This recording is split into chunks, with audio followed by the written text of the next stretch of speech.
Baik Bapak Ibu, pada saat ini kita akan bertemu kembali untuk mendengarkan sabda kebenaran firman Tuhan. Sebelum kita mendengarkan kebenaran firman Tuhan, mari kita siapkan hati pikiran kita untuk siap mendengarkan kebenaran firman Tuhan yang saya bagikan kepada kita pada saat ini. Kita satu dalam doa. Bapa di surga, pada saat ini Tuhan, kami akan haus akan kebenaran firman Tuhan. Mari Roh Kudus mengurapi hati pikiran kami, sehingga apa yang kami dengar lewat kebenaran firman Tuhan pada saat ini menjadi berkat bagi kehidupan kami dan menjadi kemuliaan nama Tuhan. Hanya di dalam nama Tuhan Yesus kami siap mendengarkan kebenaran firman Tuhan. Haleluya. Amin. Salam Bapak Ibu. Puji nama Tuhan, ini semua karena anugerah Tuhan, kemurahan Tuhan, sehingga kita ketemu kembali dalam posisi untuk menyampaikan kebenaran firman Tuhan pada saat ini. Mari kita buka Alkitab kita Bapak Ibu dari Lukas pasalnya yang ke-7.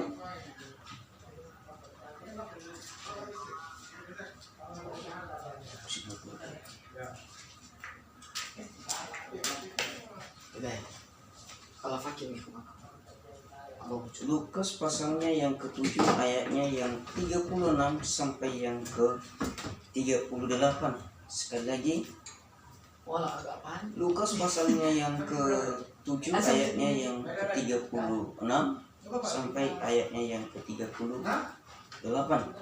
Saya akan membacakannya kepada kita Bapak Ibu.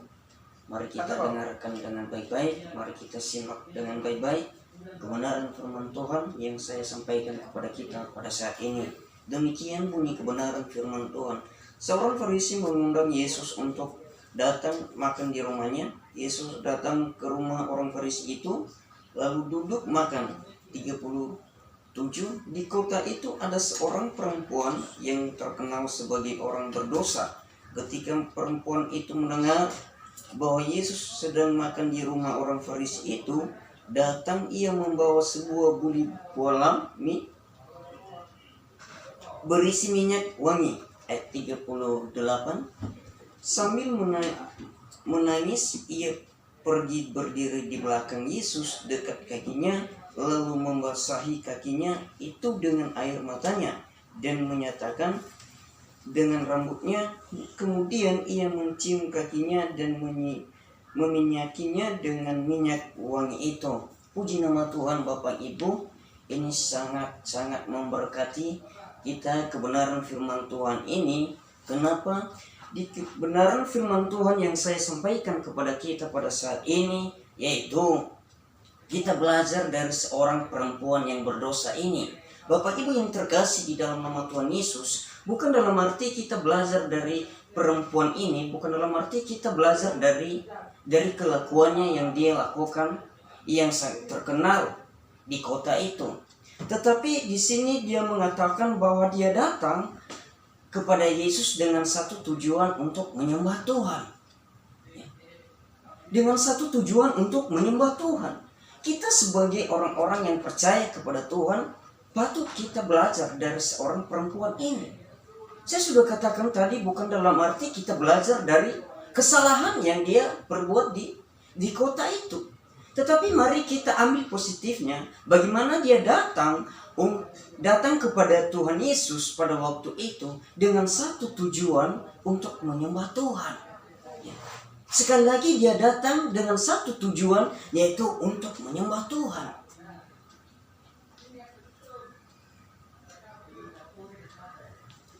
Sehingga Tuhan mengatakan kepada dia demikian, bahwa dia sudah diampuni. Bapak Ibu yang terkasih di dalam nama Tuhan Yesus, kita sebagai orang-orang yang percaya ini, harus kita memiliki yang namanya patut untuk menyembah Tuhan. Seperti perempuan yang berdosa ini. Seperti perempuan yang berdosa ini yang sangat terkenal di kota itu.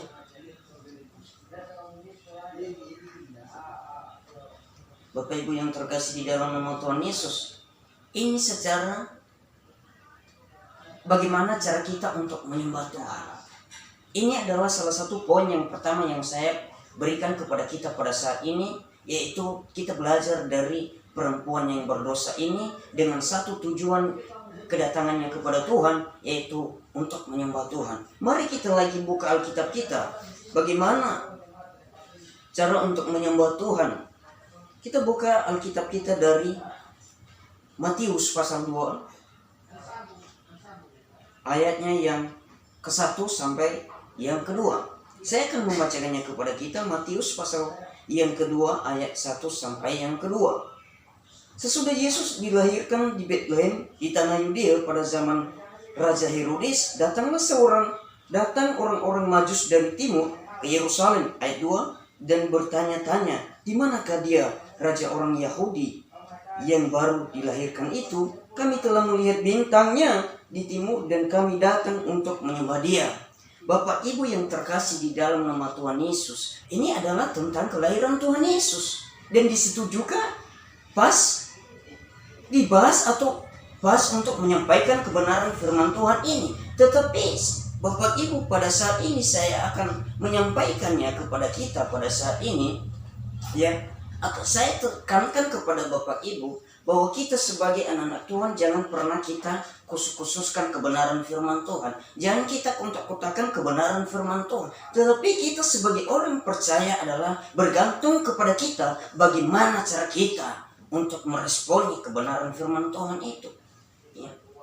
Orang pertama tadi orang perempuan yang berdosa, dia datang kepada Tuhan yaitu untuk menyembah Tuhan. Begitu juga di Matius ini dua orang Majus dari timur dengan satu tujuan, mereka datang hanya untuk menyembah Tuhan. Ya. Dengan satu tujuan untuk menyembah Tuhan. Ya. Bapak Ibu yang terkasih di dalam nama Tuhan Yesus, kalau kita lihat perjalanan kedua orang ini, orang Majus ini dari timur, bukan hanya 1-2 hari perjalanan mereka untuk menemui anak yang lahir itu. Ya. Bisa saya katakan bertahun-tahun Bapak Ibu. Ya. Baru mereka menemui anak yang sudah lahir itu dengan satu tujuan untuk menyembah Tuhan. Ya. Dengan satu tujuan untuk menyembah Tuhan. Makanya kita sebagai orang-orang yang percaya, kita harus belajar bagaimana cara kita untuk menyembah Tuhan. Kita belajar dari perempuan yang berdosa. Kita belajar dari kedua orang timur ini, ya, orang Majus dari timur ini. Ya. Kita harus belajar dari situ. Ya.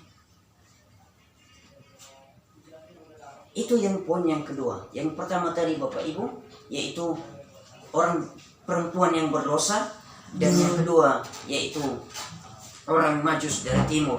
Yang ketiga yang saya sampaikan kepada kita, yaitu kita buka Alkitab kita lagi, bagaimana cara kita untuk menyembah Tuhan itu yang sesungguhnya, yaitu Matius pasal 8. Ya, kita simak dengan baik-baik Bapak Ibu.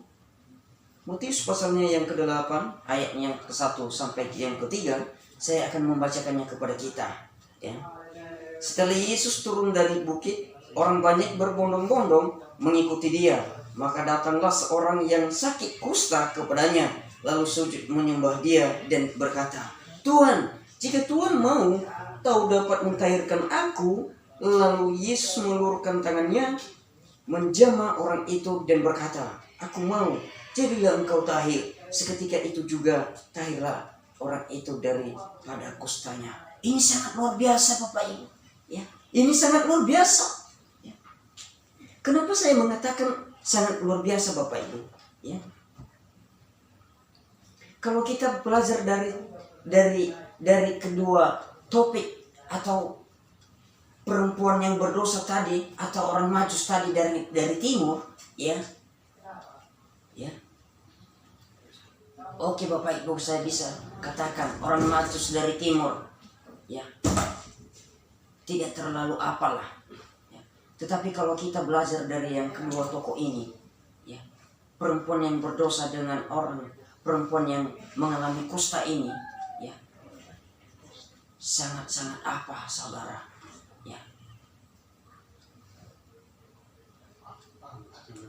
sangat-sangat apa saudara kalau menurut kita tidak menurut kita sebagai manusia tidak bisa diampuni lagi seperti orang yang berdosa tadi, perempuan yang berdosa tadi, ya.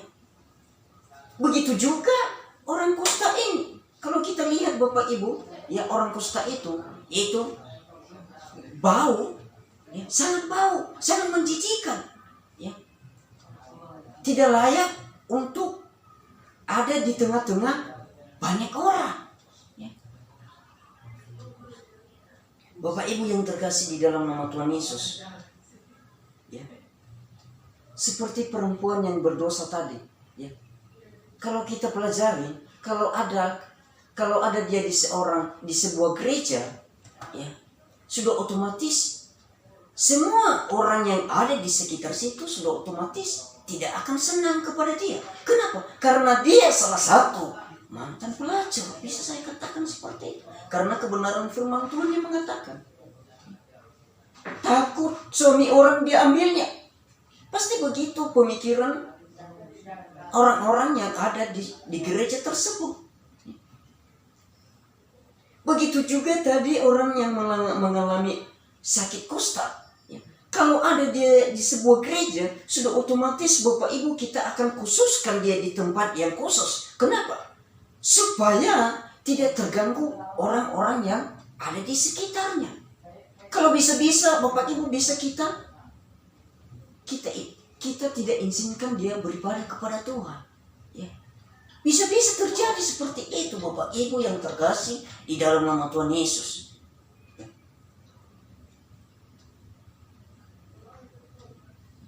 Tetapi kita belajar kepada mereka Bapak Ibu.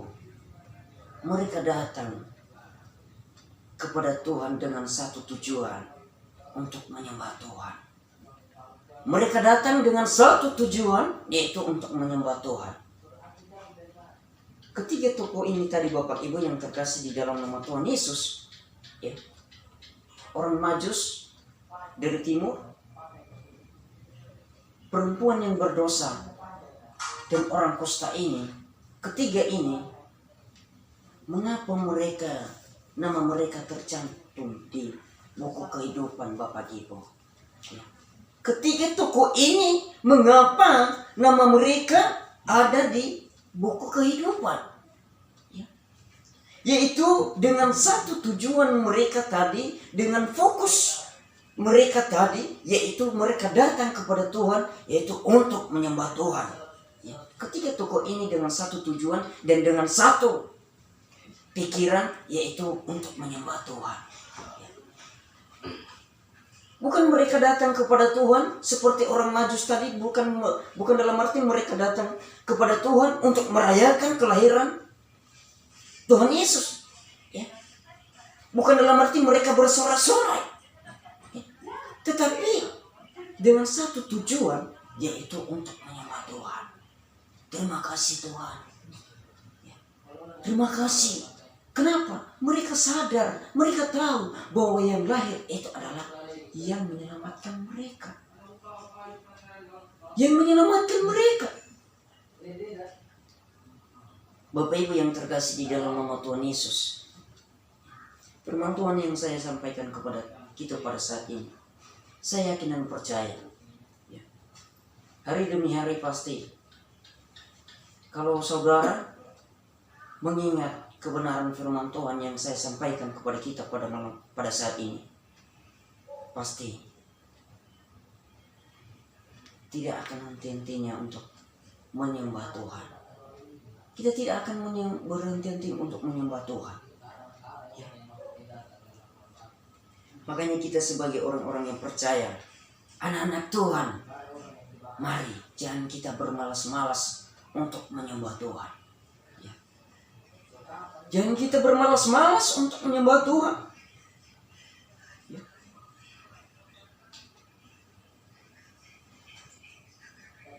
Ketika tokoh ini yang saya sampaikan kepada kita Bapak Ibu, yang lebih parah menurut saya yaitu orang perempuan yang berdosa dan orang kusta ini. Kalau orang kusta ini Bapak Ibu yang terkasih di dalam nama Tuhan Yesus, ya, di dalam perjanjian lama atau di dalam perjanjian baru, yaitu orang kusta ini adalah orang yang sangat tersingkir, ya.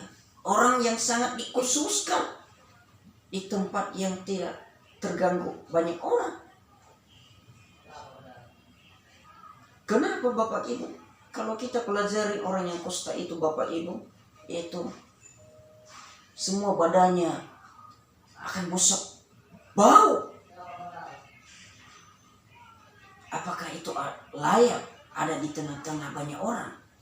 Sudah otomatis Bapak Ibu tidak. Ya. Pada saat ini Bapak Ibu, kalau kita pelajari mengenai wabah virus corona ini, ya, kalau kita pelajari Bapak Ibu, virus ini tidak bau, tetapi kita pakai masker Bapak Ibu. Apalagi orang yang kusta ini yang sangat bau. Ya. Apakah kita tidak memakai masker? Sudah otomatis kita akan menutup hidung kita. Kenapa? Sangat bau. COVID-19 aja tidak buat Bapak Ibu, tetapi semua orang Indonesia memakai masker. Kenapa? Mereka takut kalau mereka kena yang namanya COVID-19. Makanya Bapak Ibu yang terkasih di dalam nama Tuhan Yesus, kita belajar dari tokoh ini, ketiga tokoh ini, bagaimana untuk menyembah Tuhan. Ya. Bagaimana untuk menyembah Tuhan?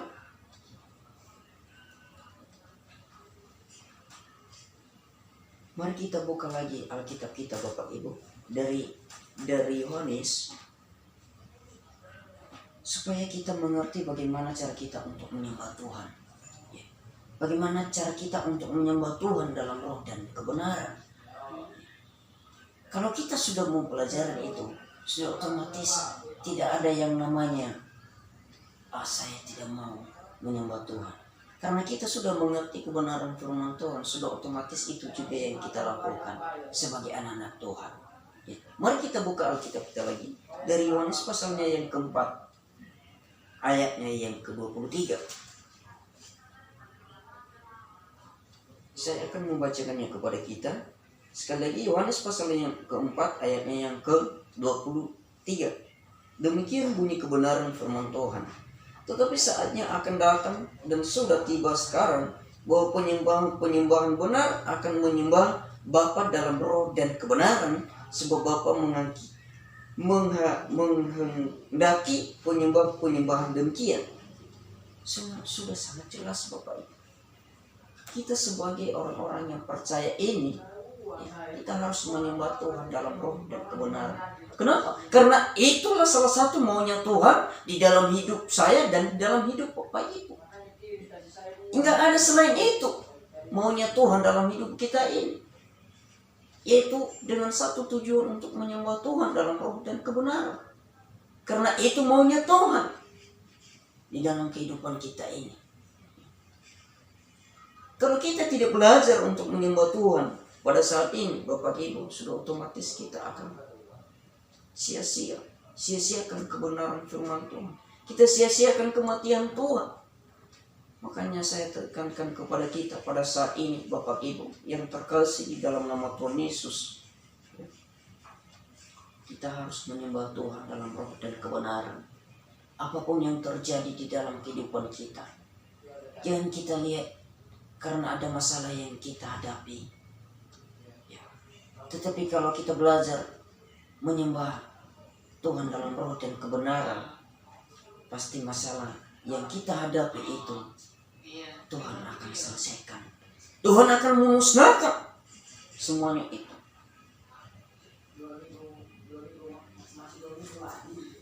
Bapak Ibu yang terkasih di dalam nama Tuhan Yesus, pada saat ini Bapak Ibu dan saya,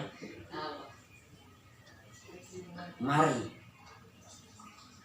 kita sungguh-sungguh untuk menyembah Tuhan.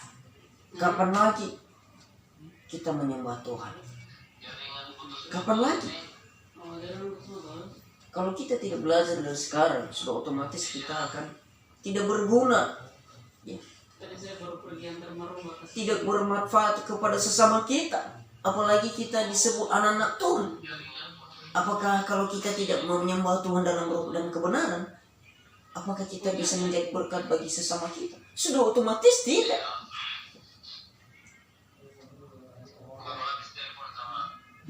Kalau kita datang di gereja, ya, kalau kita datang di gereja jangan kita lihat karena fasilitas gereja, jangan kita lihat karena gembalanya baik.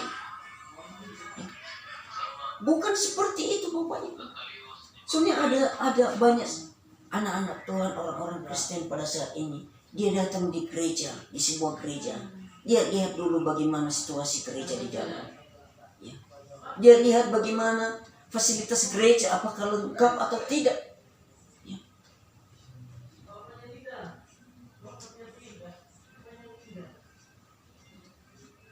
Anak-anak Tuhan datang di sebuah gereja bukan dalam arti mereka menyembah Tuhan, tetapi mereka mencari gembala mereka, pendeta mereka, itu yang mereka cari. Tetapi firman Tuhan mengatakan kepada kita pada saat ini, yaitu kita harus menyembah Tuhan dalam roh dan kebenaran. Ya. Makanya kita sebagai anak-anak Tuhan ini, jangan kita berpikir seperti itu. Kita datang di sebuah gereja karena firman Tuhan berbunyi demikian, di mana ada 2 orang, 3 orang berkumpul, pasti ada Tuhan juga di tengah-tengah itu Bapak Ibu. Saya sudah katakan tadi, jangan lihat karena keadaan gereja, fasilitas gereja. Jangan baru datang di gereja ada lampu kelap-kelipnya yang kayak di diskotik itu. Bukan itu Bapak Ibu yang dimaksud Tuhan dalam kehidupan kita. Ya. Tetapi maksudnya Tuhan di dalam kehidupan kita ini yaitu supaya kita menyembah Tuhan dalam roh dan kebenaran. Ya. Dalam roh dan kebenaran. Kalau kita, Bapak Ibu, kita tidak belajar menyembah Tuhan pada saat ini, mulai pada saat ini, kapan lagi kita belajar untuk menyembah Tuhan? Apakah kita, kalau kita sudah sampai di surga baru kita menyembah Tuhan? Ya, sudah otomatis Bapak Ibu, kalau kita tidak belajar dari sekarang, sudah otomatis kita tidak betah di surga. Kenapa kita tidak betah? Karena kita tadi tidak belajar dari sekarang untuk menyembah Tuhan. Kenapa? Karena di surga itu nanti hanya itu pekerjaan kita sebagai orang-orang yang sudah diselamatkan Tuhan, yaitu menyembah Tuhan dalam roh dan kebenaran. Itu kerja kita. Tidak ada lagi kerja di sana kalau kita sudah sampai di sana nanti Bapak Ibu. Apa yang kita kerjakan di sana? Haleluya Yesus, haleluya. Itu salah satu pekerjaan kita kalau kita sudah sampai di sana yang Tuhan sudah sediakan bagi orang-orang yang percaya kepadanya. Ya. Makanya kita sebagai anak-anak Tuhan, ya, anak-anak Tuhan yang sudah tinggal di dalam Tuhan, mari kita belajar dari sekarang. Kapan lagi? Ya, kalau bukan dari sekarang, karena itulah salah satu maunya Tuhan di dalam kehidupan kita. Mari kita lihat lagi Bapak Ibu, Lukas pasalnya yang ke-8, supaya kita mengerti bagaimana kita untuk menyembah Tuhan, ya. Supaya kita mengerti, supaya jangan kita bertanya-tanya lagi. Kalau kita sudah mengerti, sudah otomatis kita menjadi berkat bagi sesama kita, ya. Lukas yang pasalnya yang ke-8.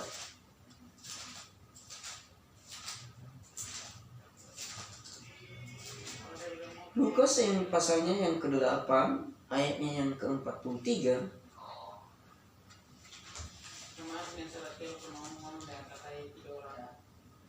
Ayatnya yang ke-43 sampai yang ke-47 kita baca Bapak Ibu. Saya akan membacakannya kepada kita. Demikian bunyi kebenaran firman Tuhan. Adalah seorang perempuan yang sudah 12 tahun menderita pendarahan. Sekali lagi, adalah seorang perempuan yang sudah 12 tahun penderita pendarahan dan yang tidak berhasil disembuhkan oleh siapapun. Ia maju mendekati Yesus dari belakang dan menjamah jubah-jubahnya, dan seketika itu juga berhentilah pendarahannya. Lalu kata Yesus, siapa yang menjamah aku? Dan karena tidak ada yang mengakunya, berkatalah Petrus, "Guru, orang banyak mengemuruni dan mendesak engkau." Tetapi Yesus berkata, "Ada seorang yang menjamah aku, sebab aku merasa ada kuasa keluar dari diriku." Ayat yang terakhir, ketika perempuan itu melihat bahwa perempuannya itu diketahuan, ia datang dengan gemetar, tersungkur di depannya dan menceritakan kepada orang banyak apa sebabnya ia menjamah dia dan bahwa ia seketika itu juga menjadi sembuh. Bapak Ibu yang terkasih di dalam nama Tuhan Yesus, ya, perempuan yang mengalami pendarahan selama 12 tahun lamanya, yang tidak bisa menyembuhkan siapapun, ya, tidak ada seorang pun yang bisa menyembuhkan dia. Tetapi Bapak Ibu yang terkasih di dalam nama Tuhan Yesus, dia datang kepada Tuhan hanya untuk menjamah baju Tuhan. Dia sudah sembuh. Itu salah satu bahwa orang ini, perempuan ini, yaitu dia benar-benar menyembah Tuhan dengan cara hanya untuk menyentuh baju Tuhan Yesus aja. Dia sudah mengalami kesembuhan daripada Tuhan. Ya. Kalau kita tahu Bapak Ibu, seperti apa jubah itu? Kalau kita tahu bukan seperti pakaian-pakaian kita pada saat ini, ya. Pakaian kita pada saat ini punya baju dan punya celana. Kalau kita lihat bagaimana jubah itu, dari atas sampai ke bawah itu nggak ada yang namanya celana, ya, sampai di kakinya. Tetapi karena perempuan yang mengalami pendarahan ini selama 12 tahun lamanya, ya, hanya untuk menjamah jubah Tuhan, dia mengalami kesembuhan daripada Tuhan. Ya. Dia mengalami kesembuhan daripada Tuhan. Kita belajar Bapak Ibu. Sudah ada banyak firman Tuhan yang saya sampaikan kepada kita pada saat ini. Ya. Mari Bapak Ibu, kita supaya benar-benar menyembah Tuhan dalam roh dan kebenaran. Ya. Seperti perempuan yang berdosa, seperti orang Majus dari timur, ya. Seperti orang yang mengalami kusta, seperti perempuan yang mengalami pendarahan selama 12 tahun lamanya. Tetapi karena dia datang kepada Tuhan dengan satu tujuan, untuk menyembah Tuhan, apa yang terjadi? Dia sembuh. Ya, dia sembuh. Kenapa? Karena dia benar-benar menyembah Tuhan dalam roh dan kebenaran. Ya. Bapak Ibu, saya yakin dan percaya kebenaran firman Tuhan yang saya sampaikan kepada kita pada saat ini, saya yakin dan percaya tidak akan sia-sia kepada kita, ya, sehingga menjadi berkat bagi kehidupan Bapak Ibu dan menjadi kemuliaan nama Tuhan. Karena itulah maunya Tuhan dalam kehidupan kita ini. Mari kita tundukkan kepala kita, mari kita satu dalam doa. Bapa kami yang di surga, terima kasih Bapa kebenaran firman-Mu yang saya sampaikan kepada kami semua. Bagaimana cara kami untuk menyembah Tuhan dalam roh dan kebenaran. Ya Tuhan, Engkau mampukan kami supaya kami bisa benar-benar tunduk, supaya kami benar-benar menyembah Tuhan dalam roh dan kebenaran. Ya Tuhan, biarlah kebenaran firman Tuhan yang saya sampaikan kepada kami pada malam hari ini menjadi berkat bagi sesama kami dan menjadi kemuliaan nama Tuhan. Karena kami tahu Bapa, hanya Engkau yang kami sembah dalam kehidupan kami ini. Hanya di dalam nama Tuhan Yesus kami berdoa dan mengucap syukur. Haleluya. Amin.